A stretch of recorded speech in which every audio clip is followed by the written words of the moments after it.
Mais uma vez, bom dia a todos, a paz do Senhor Jesus Cristo. Vamos abrir nossas Bíblias em Gênesis 35.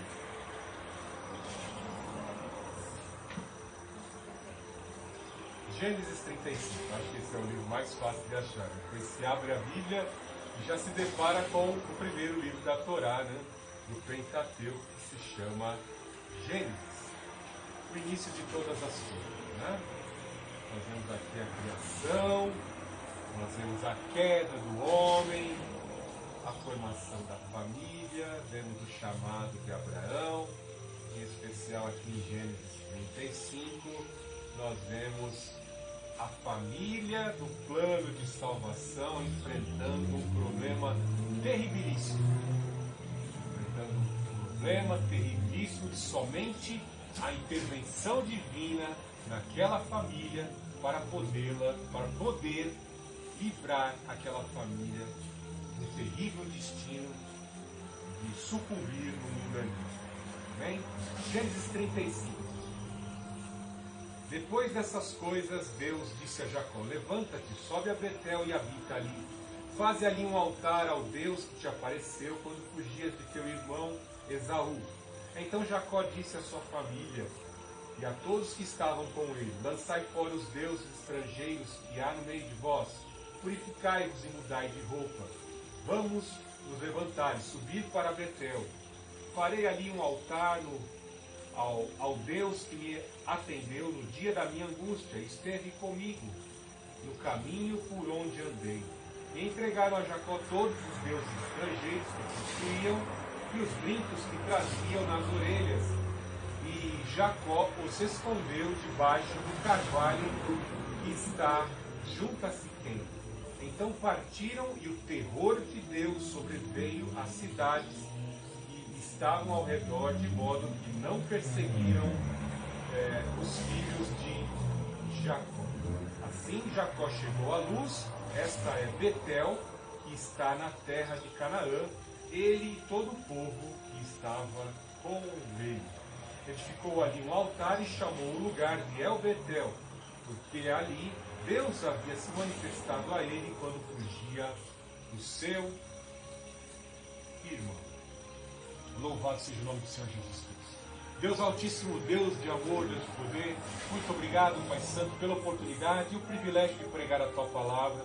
Nesta manhã de domingo, quando a remanescente cristã Filadélfia assim se reúne para Te adorar, para Te celebrar, nós estamos aqui, Pai Santo, empenhados em Te servir, em pregar a Tua Palavra, com coração predisposto, voluntário, alegre, agradecido pela Tua grandiosa obra na cruz do Calvário. Senhor Jesus Cristo, usa a nossa vida, usa, Pai Santo, os meus sentidos para difundir a Tua Palavra, Pai, em nome do Senhor Jesus Cristo. Vem sobre a minha vida, sobre a minha consciência, Pai Santo, e coloca a Tua Palavra, Pai Santo. Eu suplico por todos que se encontram aqui na Remanescente e por todos que nos assistem e assistirão na plataforma do YouTube e também no Dailymotion, em nome do Senhor Jesus Cristo, que todos sejam tocados pelo poder do Teu Espírito Santo e que possam encontrar nesse texto a palavra que satisfaz, a palavra que completa, a palavra que opera milagre em suas famílias, em sua vida, em nome do Senhor Jesus Cristo. Abençoa, Pai, em nome do Senhor Jesus, a todos que nos ouvem, pelo fogo do Teu Espírito Santo, que seja repelido e afugentado todo espírito imundo contrário à pregação da Tua Palavra, em nome do Senhor Jesus Cristo. E assim nós glorificamos o Deus Altíssimo, glorificamos o Senhor Jesus, glorificamos o Santo Espírito. Amém. Louvado seja o nome do Senhor Jesus Cristo. Esse texto é fundamental.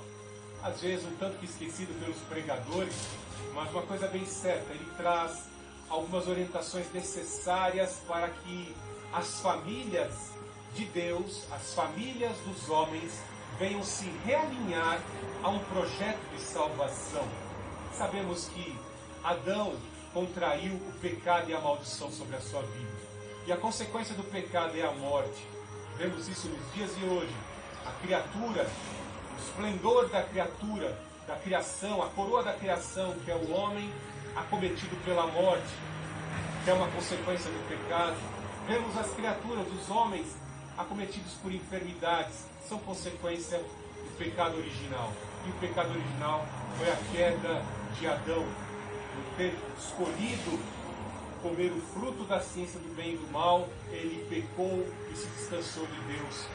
Vemos que Deus ali, quando o homem e a sua mulher cometem o pecado e se escondem por conta da vergonha que o pecado proporciona, nós vemos que Deus, no final da tarde, não que ele não soubesse, não que ele fosse pego de surpresa, pois Deus é onisciente, ele vem ali e conversa com o homem, e vemos que ele desfere alguns juízos sobre a vida de cada um deles. As pessoas muitas vezes vivem uma vida inconsequente, uma vida de pecado, e pensam que por fazerem um percentual, uma gama de obras boas, podem justificar as suas obras más. Saiba que o nosso Deus, ele é amor, mas ele também é fogo consumidor. E o nosso Deus, naquele momento, ele desfere alguns juízos que trazem implicações até os dias de hoje, tanto na vida do homem como na vida da mulher. Mas algo de maravilhoso é que o Senhor Deus, ele vem ali e traz, de certa forma, uma promessa de reparação para que todos pudessem ser salvos. Até mesmo Adão e a sua mulher Eva, num futuro distante. Uma promessa que Deus fez, e que aquela serpente que havia seduzido e induzido ao pecado, haveria de ser esmagado a sua cabeça, e o seu veneno que infectou Adão e a Eva haveriam de ser reparados pelo filho da mulher, a semente da mulher. Os filhos de Deus haveriam de lutar contra a descendência da serpente, os agentes da serpente no mundo. E de lá para cá, desde a queda até os dias de hoje, passando pelo sacrifício do Senhor Jesus Cristo, nós vemos esse conflito entre a semente dos filhos de Deus contra os filhos da serpente. Nós pregando o Evangelho de amor do nosso Senhor e Salvador Jesus Cristo, a promessa de salvação somente em Cristo, e os agentes do mal tentando levar à destruição eterna.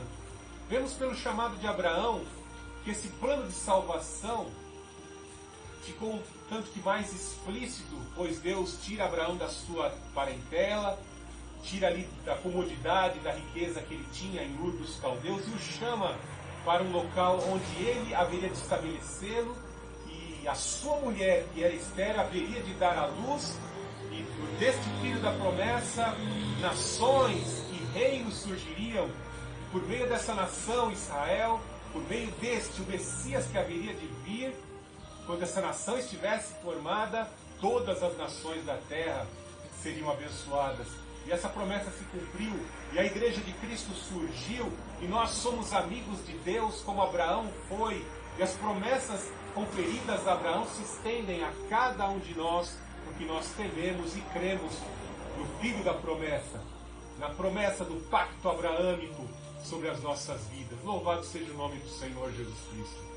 Passando por Isaac, chegando até Jacó, nós vemos parte do plano concluído. Vemos aqui o nosso Deus trazendo uma exortação em meio a um grande problema que a família de Jacó assim enfrentava. Vemos que Jacó, assim como seu pai Abraão e Isaac, aonde eles se instalavam, eles traziam automaticamente as promessas de prosperidade. Em épocas de crise, nós vemos Abraão lucrar. Quando ele acompanha o fluxo migratório e vai para o Egito, mesmo cometendo pecado, ele sai de lá carregado de ouro, de riqueza, porque Deus estava com ele, e Deus estava ali protegendo Abraão, Sarai e o plano de salvação. Aqui vemos na vida de Jacó a mesma função desse Deus protetor, desse mesmo Deus protetor que chamou Abraão. Deus está protegendo a família de Jacó, mesmo que Jacó e todos os seus filhos se esquecessem da promessa e do plano de salvação que Deus haveria de construir por meio da família dele. Vemos que Deus mantém-se fiel, sendo nós infiéis, propensos ao mal, o Deus Altíssimo permanece fiel pela presença do Espírito Santo em nossas vidas. E vemos que a exortação de Deus aqui é um tanto que rígida. Ela vem com força para impor uma ruptura com relação ao mundanismo, com relação ao aculturamento, ao forte aculturamento que a família de Jacó sofreu. Vemos os incidentes ocorrerem aí no capítulo 34, pois sabemos que Diná, uma das filhas de Lia com Jacó, saiu para conhecer as moças da terra. Veja que a família consagrada de Deus saiu, a Diná saiu para uma balada, saiu para conhecer as moças da sua época. E essa moça inexperiente, imatura, acabou atraindo, o que com certeza deveria ser uma jovem lindíssima, atraiu o príncipe da região de Siquém. A região chamava-se Siquém e o príncipe da região também se chamava Siquém. O maioral ali, o rei dessa região era Hamor. E Hamor era um rei que, com certeza fica declarado, exposto, explícito aí no capítulo 34, era alguém que atendia a todos os caprichos e rebeldia do seu filho Siquém. Toda a irresponsabilidade de Siquém eram ali corrigidas por Hamor. E vemos que Siquém, o príncipe Siquém, se apaixona desesperadamente por Diná, ao ponto de tomá-la à força e deflorá-la. Essa situação de Siquém abusando sexualmente de Diná vem trazer para os dias de hoje uma aplicação muito interessante. Nós vemos que Deus estabeleceu ordem e decência, Deus instituiu o casamento. O sexo não é proibido desde que se esteja casado, sob a bênção do casamento. Nós vemos que existe namoro, noivado, casamento, e existem regras. Deus quer santidade e fidelidade. No mundo nós vemos uma deturpação desses valores que Deus instituiu para o noivado e para o casamento. Veja que adultério vira show em novelas e entretenimentos periódicos. Jovens mantêm relações sexuais sem estarem casados, e às vezes relações sexuais até com pessoas do mesmo sexo, e tantas outras bestialidades. Até simbolicamente no filme Avatar, nós vemos ali a zoofilia sendo praticada de forma simbólica e subliminar, e muitas pessoas nem percebem isso. Então, vemos que o entretenimento mundano vem, de certa forma, tenta desconfigurar os padrões estabelecidos pela palavra de Deus. Deixará o homem, seu pai, sua mãe, unir-se-á a sua mulher, e serão os dois uma só carne. Venerados, santificados, sagrados seja entre vós o matrimônio, em vosso leito sem mácula, pois Deus julgará o adultério. Hebreus 13:4 nos traz essa verdade. Então vemos aqui que Diná, ao sair como uma moça imatura para conhecer as moças pagãs da terra de Siquém, ela estava ali propensa, estava ali praticamente flertando com qualquer incidente. Assim como qualquer jovem que sai para se divertir à noite, para beber com os amigos, para dançar e passar a madrugada na rua, se embriagar ou praticar sexo com qualquer outra pessoa sem conhecer os seus antecedentes, todos que saem para a noite para se divertir estão propensos a serem acometidos com diversas sortes de agravos nocivos e terribilíssimos que visam trazer muitas vezes até implicações e desdobramentos perpétuos sobre a vida da pessoa. E vemos que o incidente foi terrível ao ponto de Tamar ser deplorada, mas ela não ser abandonada por Siquém. Siquém estava obcecado por aquela jovem, ao ponto de chegar em seu pai, Hamor, e fala: pai, pague o preço que for, mas eu quero essa mulher como minha mulher, minha esposa. Olha só que interessante, né? Ele deveria ter chegado ao pai: pai, pague o dote dessa moça, deixa ela lá consagrada, né? No tempo certo, quando o dote ser pago, estiver preparada a festa de casamento, eu vou lá e desposo essa noiva. Não, ele foi lá primeiro, deplorou de forma obcecada, e depois ele chama o pai dele para estar reparando o erro que ele fez. E o rei Hamor se dirige ali para a casa de Jacó com o intuito de pagar o dote para corrigir o erro de seu filho. E vemos ali que Jacó estava na sua propriedade, chega Hamor trazendo ali com certeza o seu filho, e ele explica: olha, aumente o preço quanto você quiser, Jacó, do dote, mas eu prometo que eu pago, e eu quero que meu filho fique alegre, eu quero a sua filha, que a sua filha se case com o meu pastor, irmão. Eu quero que a minha filha se case com o meu filho Siquém. E algo interessante que a proposta dos siquemitas, eu não vou me aprofundar muito nisso, mas quando buscamos os antecedentes e todas as ações procedentes dessa situação aqui, nós vemos que os siquemitas, eles são muito perversos. Além de serem pagãos, eles eram muito traiçoeiros. Era uma região dominada pelo mal, né, por atrocidades terríveis. Eles serão os futuros gibeonitas que enganaram de forma disfarçada, de piedosos a Josué. E eles trarão problemas terríveis para a família de Saul mais para frente. Só para que vocês entendam, era um povo terribilíssimo. E Amor lança ali a proposta para Jacó: olha, além de pagar o dote, a nossa terra aqui é muito grande, mantenham relações comerciais, vamos trocar produtos manufaturados, né?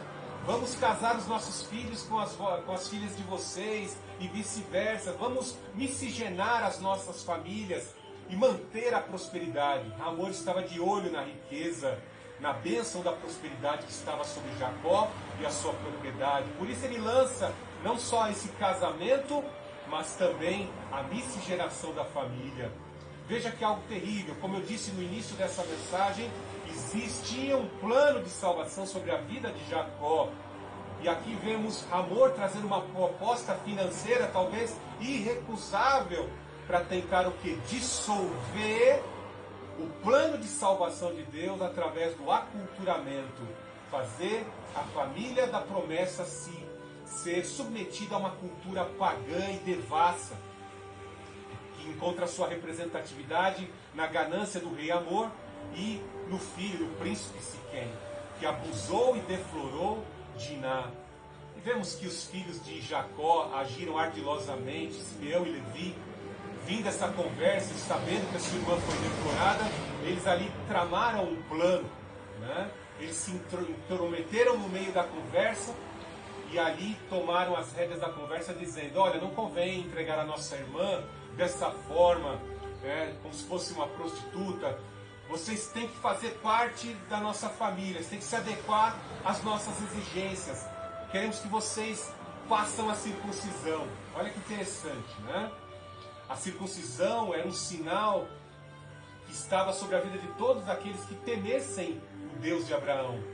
Os filhos já nasciam consagrados, pois ao 8º dia todos os meninos eram circuncidados, que é aquela cirurgia que consiste na amputação da carne que cobre o prepúcio do pênis masculino, né? Todos que temessem o Deus de Abraão deveriam ser circuncidados. Note que Simeão e Levi usam da circuncisão, de certa forma, para enganar os siquemitas. E aí vemos que Amor pensa: simplesmente se circuncidar? Todos nós nos circuncidaremos, todos os homens nós nos circuncidaremos. E vemos que Amor não demorou muito em chegar lá na sua propriedade, entre os seus servos, entre os da família, e forçou a todos a se circuncidarem. Veja que é um pai que atende o capricho do filho, né? E muito interessado na riqueza de Jacó, da prosperidade de Jacó e da sua família, né? E vemos que Simeão e Levi com certeza chamaram um contingente dos servos do seu pai, e em retaliação, quando aqueles siquemitas estavam sentindo uma forte dor, eles foram lá armados à espada e mataram todos os homens que haviam sido circuncidados. Eu fico aqui imaginando como é que foi realizada essa cirurgia de circuncisão, né? Essa cerimônia de circuncisão, porque os homens estavam ainda sentindo muita dor, né? E eles mataram os homens e assim com suas carroças roubaram todo o produto todos os produtos agrícolas, o gado, e vinham trazendo de certa forma alguns como escravos. Imagine, né? Jacó estava ali na entrada da sua propriedade, de repente ele viu a poeira vindo ao longe, né? Muito gado, choro de mulher, choro de criança, mulheres viúvas que perderam seus filhos, perderam seus maridos ali assassinados, estavam ali chorando, e Simeão e Levi conduzindo toda aquela multidão e aqueles rebanhos triunfantes, como se tivessem participado de uma grande guerra e vinham com os despojos de guerra. Jacó se assusta com aquela situação. Vocês me fazem cheirar mal entre os habitantes desta terra, no final do capítulo 34. Né? As atitudes más dos filhos de Israel, de Jacó, fizeram, subiram com cheiro podre, fétido, as narinas espirituais de Deus diante de toda aquela situação. Jacó disse: com certeza os clãs vão se reunir, os clãs de parentela dos siquemitas vão se reunir em retaliação a essa atitude, e eles vão destruir a minha casa, vão destruir tudo que eu tenho, vocês são culpados. Que situação difícil, quando muitas vezes, nos dias de hoje, temos pais que oram, mães que oram, e os seus filhos não obedecem. Família é um caso sério nos dias de hoje. Veja o exemplo de Samuel, que era um profeta e juiz, difícil de se achar pecado, mas Abias e Joel não eram boas pessoas. Eram homens que se contaminaram, como Ofni e Finéias, filhos de Eli, que foi também juiz. Vemos que eles se contaminaram e eles não tinham condição de serem juízes. Abias e Joel não tinham condições de ser juízes, como Samuel foi, íntegro, homem temente a Deus e que invocava o poder, trovões e fogo do céu, e Deus atendia pela honestidade e integridade do seu profeta Samuel. E vemos outros casos também dentro da palavra de Deus. Nadab e Abiú também ofereceram fogo estranho, entraram embriagados dentro do local santo e foram fulminados. Então, às vezes, vemos casos específicos. Aqui estou citando homens e famílias de Deus, e vemos alguns filhos desses homens de Deus que não obedecem a Deus, não são submissos à palavra de Deus. E nos dias de hoje, nós conseguimos detectar por meio desse texto, Gênesis 34 e Gênesis 35, que o maior inimigo da família é, sem dúvida, o mundanismo. O mundanismo hoje, em todos os seus setores, em todas as suas áreas de atuação, encontramos o fomento da ação do diabo. O mundanismo é o sistema organizado e as suas ramificações na sociedade. Vemos o mundanismo na indústria do entretenimento, como eu citei no início da mensagem. Toda a indústria do entretenimento, seus astros e estrelas da música e do show business e da indústria cinematográfica, eles fazem qualquer coisa, qualquer ação, qualquer cena para encantar as pessoas, afastar as pessoas de Deus e para degradar, degenerar o caráter moral das pessoas que estão assistindo. Por isso que se fala que é a arte do cinema, porque é a arte de encantar. Veja que é muito comum atores de cinema fazerem qualquer tipo de cena. Né? Vemos homens fazendo papéis de homossexuais, de mulheres fazendo papéis de lésbica. Vemos personagens diabólicos dos quadrinhos, como o Hellboy, que faz uma cena tipificando Jesus Cristo para salvar a humanidade de um plano de destruição mundial, e por aí vai. Personagens dos quadrinhos muitas vezes tentam roubar a adoração que é devida ao Senhor Jesus Cristo na vida dos seus filhos. E quando nós muitas vezes deixamos de educar os nossos filhos e entregamos os nossos filhos para que o videogame, para que a indústria do entretenimento fique ali tomando conta um pouquinho deles, da vida deles, enquanto nós fazemos as nossas atividades de trabalho ou as atividades domésticas, você que é mamãe, você está entregando o seu filho nas mãos do diabo. Desculpe, a palavra é forte, eu sei que é forte, mas você está entregando o seu filho nas mãos do diabo para que ele possa cuidar e educar do seu filho. Não é à toa que nós vemos hoje toda essa degradação. No próximo dia 11 de novembro, Nós, Igreja de Cristo, temos que estar em intercessão, em nome do Senhor Jesus Cristo. A quarta instância de poder jurídico, o STF, vai estar julgando a obrigatoriedade da agenda de gênero da ONU, agenda impositiva da ONU, como obrigatoriedade em todas as escolas. Então imaginem os laboratórios LGBTs sendo implementados na educação. Veja como a ONU tem um projeto de dominação global e ela quer precocemente já sexualizar as crianças com o intuito de atacar a família, destruir a família. Veja como a família de Jacó foi destruída pelo mundanismo, pelo paganismo. E nós vamos ver isso aqui nesse texto. Estavam cheios de ídolos dentro da sua casa. E Deus teve que agir com força para impor uma ruptura de separação da família de Jacó com o mundanismo, com o paganismo na região de Siquém. Veja a juventude revolucionária queimando igrejas no Chile, queimando igrejas no México, queimando igrejas lá na França. Veja como eles utilizam muitas vezes radicais daquela religião verde para cortar cabeça de cristãos. Quando aqui no Brasil nós somos uma cultura judaico-cristã, nós saímos como crentes cortando a cabeça das pessoas, mutilando o órgão sexual de mulheres. Vocês já viram isso aqui no Brasil? Não. Mas saiba que o paganismo, os agentes de repaganização do mundo que tem viés esquerdista, querem repaganizar a terra com o intuito de destruir a família e reconstruir novos padrões abomináveis de família. Vemos que Deus criou o homem e a mulher. Vemos que Deus instituiu o casamento. Deixará o homem, seu pai e a sua mãe, unir-se à sua mulher. Gênero só tem um, gênero humano.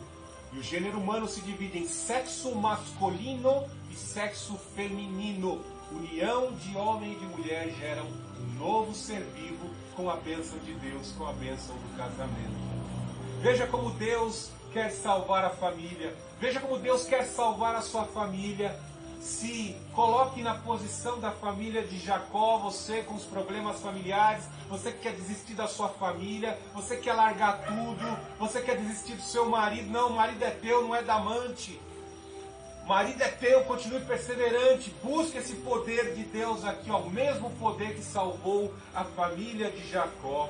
Veja no verso 35, depois de toda a atrocidade que os filhos de Jacó, Simeão e Levi, ali proporcionaram na terra dos siquemitas, né? Depois dessas coisas, Deus disse a Jacó: levanta-te, sobe a Betel e habita ali. Olha que algo interessante. Deus aparece para Jacó e o faz lembrar. Com certeza, Jacó cai de joelhos e reconhece o Deus que um dia o chamou. Vem assim pela palavra que eu estou entregando neste momento. Ela vem de encontro à tua vida agora.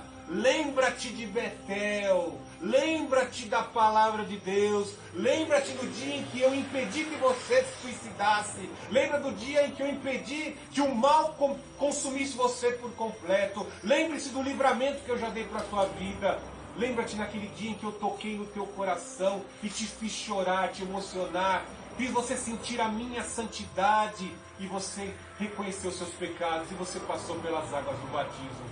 É esse mesmo Deus Santo, Salvador e Livrador, que está falando com você agora. Veja que ele fala: levanta-te, levanta-te, põe em pé e falarei contigo. Assim Deus convoca os seus profetas. Porque eu não estou aqui simplesmente falando com a igreja ou com pessoas que estão passando por dificuldades e problemas. Eu estou aqui falando às vezes com profeta, com apóstolos. Estou aqui falando com pregadores, com evangelistas que já abandonaram o ministério. Já deixaram a casa de Deus, abriram mão do arado e estão fazendo diversas coisas.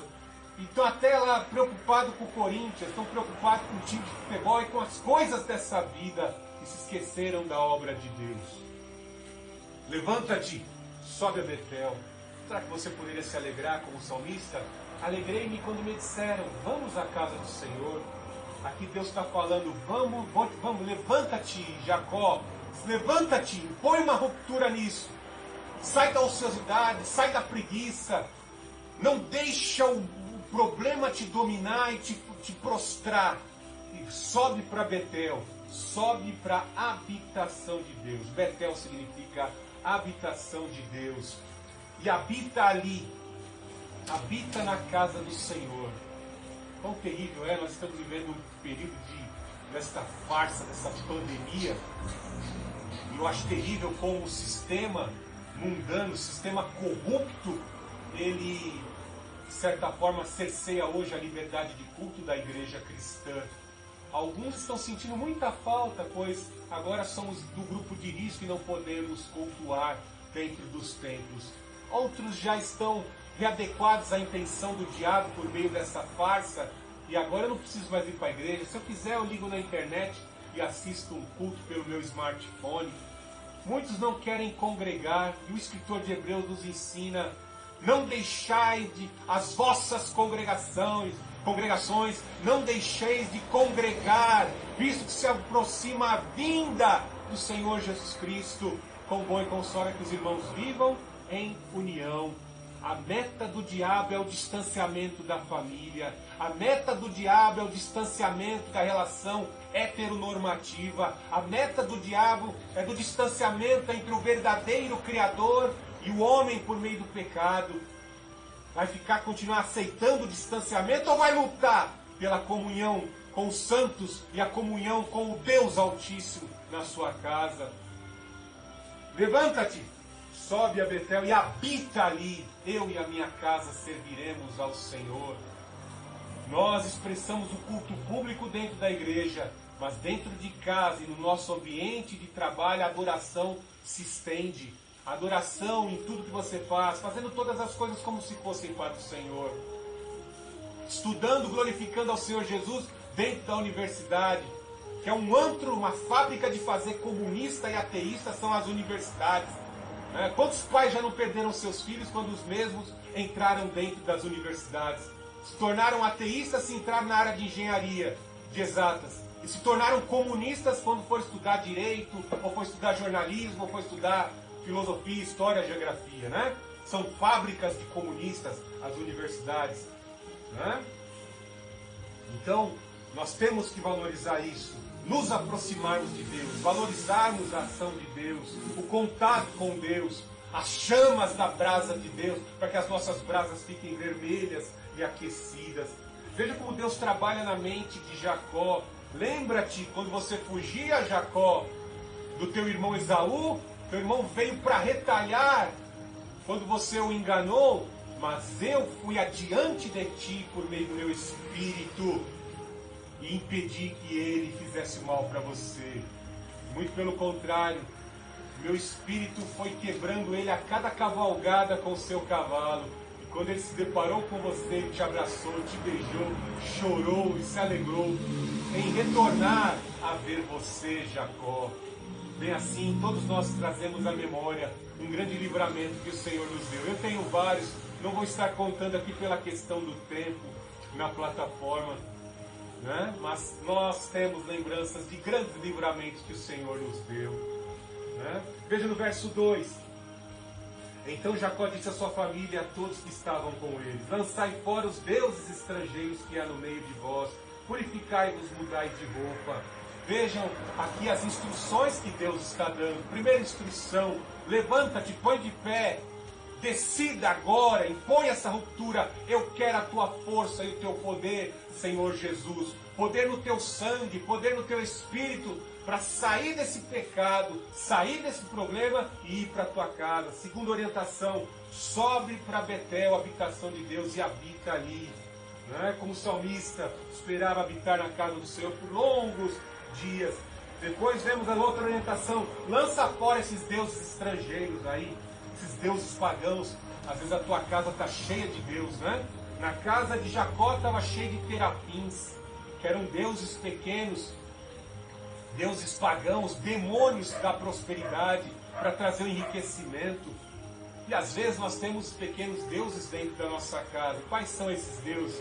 Às vezes o Deus pequeno que você tem dentro da sua casa, às vezes é um smartphone.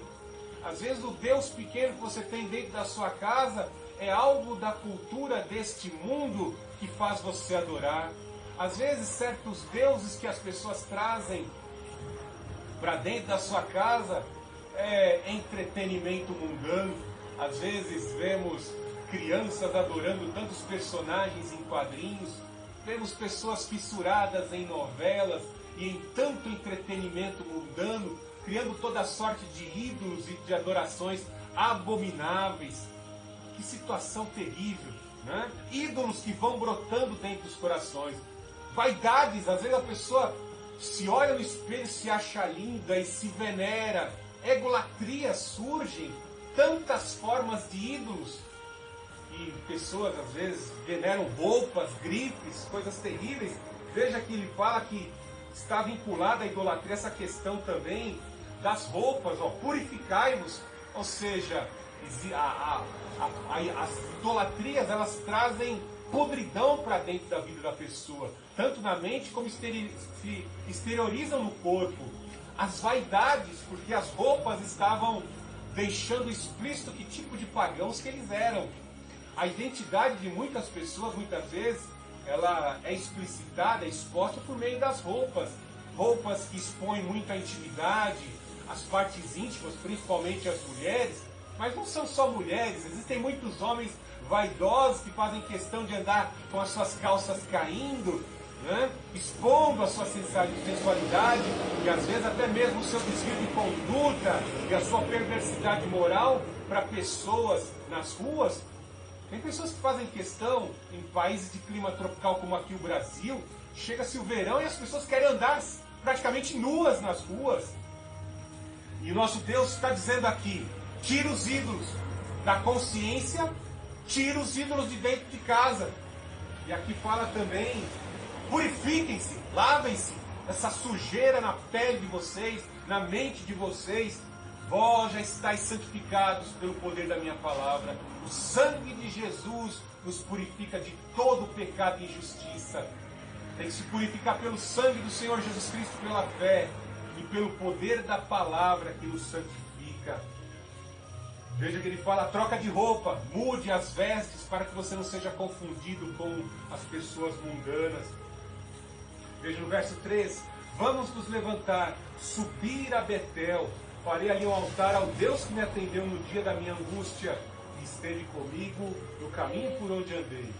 Veja a situação terrível que nós somos chamados em determinadas fases da nossa vida e em certos estágios da nossa vida nós nos esquecemos do Senhor. E quão terrível é nos esquecer das grandiosas obras que o Senhor realizou por nós, a começar pelo próprio sacrifício do Senhor Jesus Cristo. Se o Senhor Jesus Cristo não morresse por nós na cruz do Calvário, se o Senhor Jesus Cristo não ressuscitasse dentre os mortos, nós estaríamos sem esperança de vitória, de vencer nessa vida.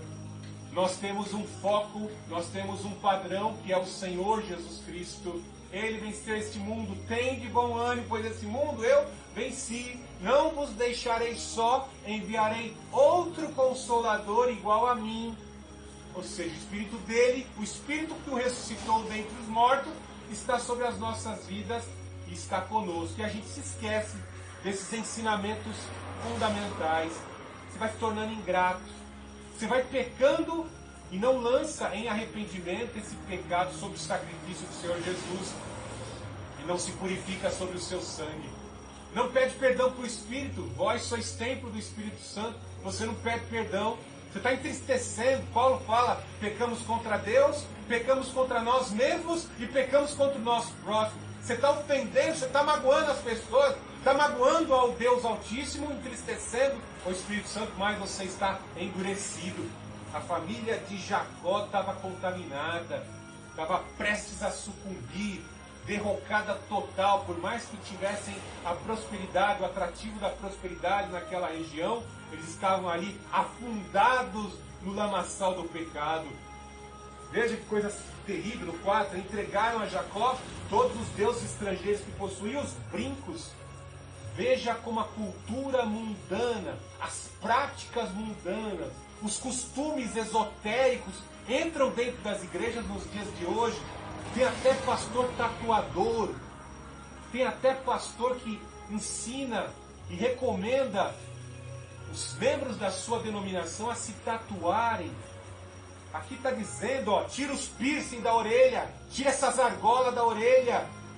Lá em Deuteronômio, lá em Levíticos 19, 28 nos diz, não darás golpe algum na tua carne pelos mortos, nem farás tatuagem alguma na tua pele, pois eu sou o Senhor teu Deus. Levíticos 19, 28.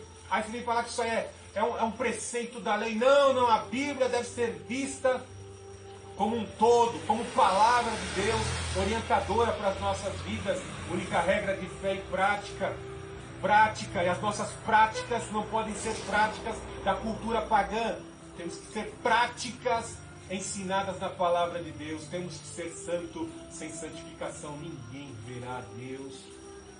Estavam com brincos nas orelhas, vestes mundanas, vestes sedutoras, vestes pagãs, objetos talismãs, deuses.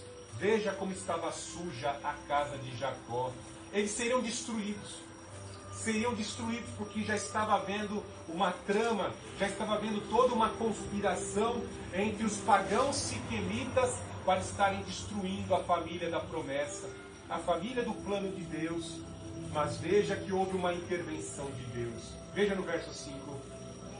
Então partiram e o terror de Deus sobreveio às cidades que estavam ao redor, de modo que não perseguiram os filhos de Jacó.